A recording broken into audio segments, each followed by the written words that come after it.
Muhammadu Abdullahi vacates the Imba Dugu Palace.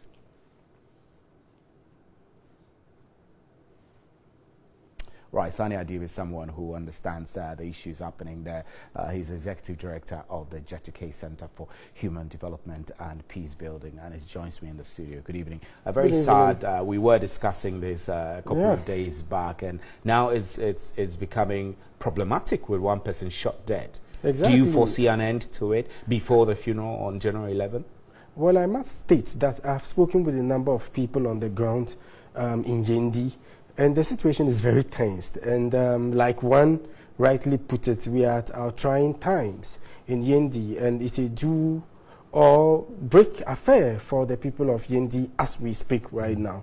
But I am also particularly extremely disappointed in the security agencies. Do or break is a fragile situation because it's a few days to the funeral of Yana and Dani Akubu, and if the conditions they are demanding are not met, we're not going to make any headway with all this Andani Abudu Gate crisis. Like I always indicate, I know that one has its culture, its customary processes and all that, but the day you're not able to settle your differences and your issues get to a committee or a governmental level, you should be willing to cede some of those customary processes. You think the Andanis are being too insistent on things they should be ceding?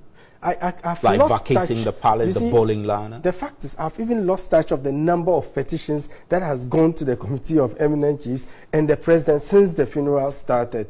Both sides are, of course, to blame to a very large extent. But I think, like I always say, if we take intransigent positions and refuse to meet each other halfway, then this would continue for God knows how long. Do you think this is going to get out of hand? No, it will depend on a lot of indicators. Great. Of course, we would have to have the security agencies doing their work better. I think intelligence should also be gathered.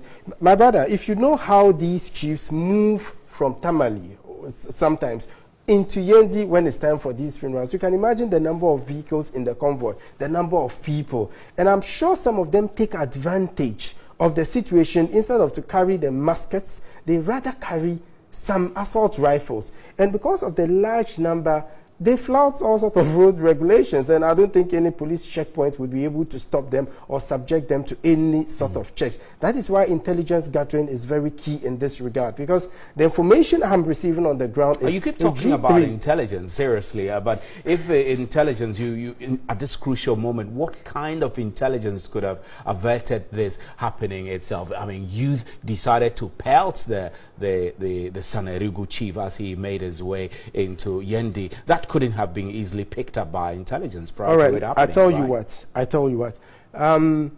Before the Sanerigu chief entered Yendi, of course, they might have done some organizations. And if any of the information we are receiving is anything to go by, that means they were able to smuggle some assault rifles into the convoy. So if we had agents mixing up with the people, gathering intelligence, I think it will help to a very large extent, because it would even prevent them from carrying the guns to the funeral grounds in the first place. I think we have been failing in intelligence, or we are shirking our responsibility to national security? To a very large extent, I think we have failed, and like I indicated, I'm particularly at a very personal level very disappointed, because this is the first step, test for the security agents on the ground. However, they seem to have lost control of the situation. So if, God forbid, it becomes widespread, only God can save us. Right, Saani Adib, we're grateful for your time. A pretty worrying situation there. This is News at 10. You can hear me live on 3FM 92.7. We're streaming on our Facebook page also. We'll be taking your comments to our news, and whatever your thoughts are, we'll share them with the rest of the world. Please stay with us. We'll be right back.